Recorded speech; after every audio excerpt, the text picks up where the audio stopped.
as always, thanks for joining us. Before we get to your positive view on the watch, I mean, that statistic I just threw out there about smartphone sales globally in light of the pandemic, I mean, how much of a issue is that for Apple? Look, I think that's relatively realistic. All technology spending is correlated with GDP, and we expect global GDP could be down 5 or 10% this year. That's worse than the financial crisis. And during the financial crisis, we saw mature product categories like smartphones. So back then, PCs would be a good analogy, fall 15 or 20%. And so, having a double-digit decline in smartphones is not unrealistic. From the beginning of the year until right now, we've lowered our iPhone estimate by about 13%. It's 13% lower than it was at the start of the year for fiscal 20. I think that's largely baked into numbers. Investors realize that. And as Mike was pointing out with the chart before, they tend to be anticipatory, particularly in advance of new product cycles. Why the watch, Tony? Why are you so excited about the watch in particular? It doesn't make up a huge chunk of Apple's business and hasn't really been, at least that we know of, a high growth area. So why now? Yeah, look, the watch, you're right, is only about 4% of Apple's revenues. And so, really hasn't been a significant contributor. And I think our belief is that, the watch actually could be something significant if it was repurposed and recast as a focused health monitoring device. Right now, the watch is an expensive appendage to the iPhone. It has tremendous functionality, but it's not that easy to use, particularly for people who aren't tech savvy, particularly perhaps for older people who aren't as tech savvy and whose eyesight isn't as good. And so the notion is you're seeing all this more all these health metrics that are now being built into the Apple Watch and forthcoming in other wearables. And so right now, the watch can do fall detection. It can measure your heart rate and ECG. But there's technologies, and Apple's working on them because we know from their patents, to look at blood pressuring, to look at blood oxygen saturation level. And I think particularly with the pandemic, people are becoming much more sensitive to their own health and key metrics that might inform them, in this case, whether they might have coronavirus, but might inform them about a medical condition.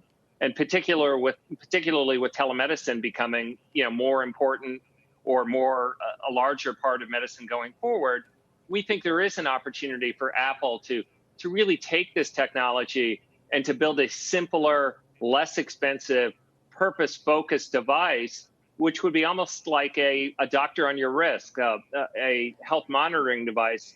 And we think the addressable market for that would be hundreds of millions of units as opposed to kind of 25 million that Apple might sell today. Tony, I wanted to ask what you think about the balance sheet and the big cash balance and what they should be doing with that. I mean, clearly there is a search for yield at the moment, likely to be there for the next 5 years or so. Should they pivot more towards a regular, bigger dividend? Apple is returning more than 100% of its cash flow generation right now. And it's paying, depending on where the stock level is, a dividend that's a little under 2%, a little under the S&P. But it is returning more than 100% of its free cash flow, and that's principally coming in the form of share buybacks. And it's buying back between 5 and 7% of its shares per year, and we expect it'll do that for the next 4 or 5 years. And so, look, there's a debate among investors about which would they prefer. Would they prefer a dividend or would they prefer share repurchases? And Apple is weighted more towards share repurchases. And we believe that, if you buy back 5 or 7% of your shares per year, that boosts your EPS by 5 or 7% per year. And we think through a combination of services growth and buybacks, Apple can grow its earnings double digits. And along with a yield that's 1.5 or 2%, we think that's an attractive value proposition. Now, clearly, there are yield-focused investors who would prefer that more of that cash comes back in the form of a dividend rather than yield. But the important thing is the cash is coming back. It just happens to be the majority form in the buyback. So, Tony, wrap it all up for us. Where are you on the stock right now? I believe your target is a lot lower than the price that we are right now? And what do you think will be the key driver into next earnings or product release? Yeah, so look, the market's run up a lot. We don't change our target a lot. When we last said it, it was above the prevailing price of Apple stock. And so we are modestly positive on the name. On one hand, the stock's had a tremendous run. On the other hand, the business model is proving to be pretty resilient, particularly in a time of stress. We think earnings will be relatively flat. So on balance, we're somewhat constructive on Apple. I do very much subscribe to what Mike talked about. There is a cyclicality to how the stock trades. And we do have a big product cycle coming in either September or October with 5G.